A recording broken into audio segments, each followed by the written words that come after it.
குடிமல்லம் கோயில் பரசுராமேஸ்வர சுவாமி கோயில். இக்கோயில் ஆந்திர பிரதேச மாநிலத்தின் சித்தூர் மாவட்டத்தில் உள்ள குடிமல்லம் கிராமத்தில் அமைந்துள்ளது. திருப்பதியிலிருந்து சுமார் 25 கிலோமீட்டர் தொலைவில் இருக்கிறது. குடிமல்லம் கோயில் மிகப் பழமையான கோயில்களில் ஒன்றாகும். இதன் முக்கிய சிவலிங்கம் கிமு 3ஆம் நூற்றாண்டில் உருவாக்கப்பட்டது என கருதப்படுகிறது. இது தொன்மையான சைவ வழிபாட்டு முறைகள் மற்றும் சிற்பக்கலையை பற்றி அறிந்து கொள்ள ஒரு முக்கிய தளமாக உள்ளது. சிவலிங்கம். இந்த கோயிலின் மிகவும் குறிப்பிடத்தக்க அம்சம் அதன் சிவலிங்கம் ஆகும்.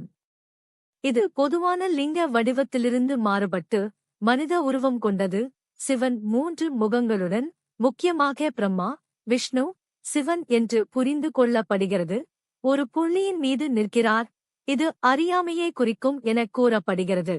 கோயில் கட்டுமானம். இது ஆரம்ப கால திராவிட கட்டிடக்கலையை காட்டுகிறது. சிற்றரங்கு மற்றும் தொடர்ந்து புதிய கட்டிடங்கள் சேர்க்கப்பட்டுள்ளன. இக்கோயில் தொடர்ந்து பூஜை நடைபெறும் இடமாக இருந்து வருகிறது. இது இந்து மதத்தின் தொடர்ச்சியான வழிபாட்டு முறைகளை காட்டுகிறது. இது பரசுராமர் தொடர்பான புராணங்களுடன் இணைக்கப்பட்டுள்ளது. அவர் இங்கு வழிபாடு செய்ததாக கூறப்படுகிறது. தொல்பொருள் முக்கியத்துவம்.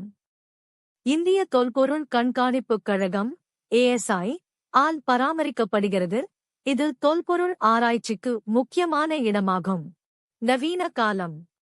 திருப்பதி போன்ற பிரபலமான கோயில்களைப் போல் பெரிய கூட்டத்தை ஈர்க்காவிட்டாலும், குடிமல்லம் கோயில் அமைதியான சூழலில் வரலாறு மற்றும் ஆன்மீகத்தை பற்றி அறிய விரும்புபவர்களுக்கு ஒரு தீவிர அனுபவத்தை வழங்குகிறது. பார்வையிடுவதற்கான குறிப்புகள். வழிபாட்டு இடம் என்பதால் கண்டிப்பாக மரியாதையுடன் உடை அணிந்து செல்லவும். கோயிலின் உள்ளே புகைப்படம் எடுப்பதற்கு வரம்புகள் இருக்கலாம். எனவே இது பற்றி முன்கூட்டியே தெரிந்து கொள்ளவும். குடிமல்லம் கோயில் தென்னிந்திய கோயில் கட்டிடக்கலையையும் சைவ மதத்தின் வளர்ச்சியையும் புரிந்து கொள்ள விரும்புபவர்களுக்கு ஒரு முக்கிய புள்ளியாக உள்ளது.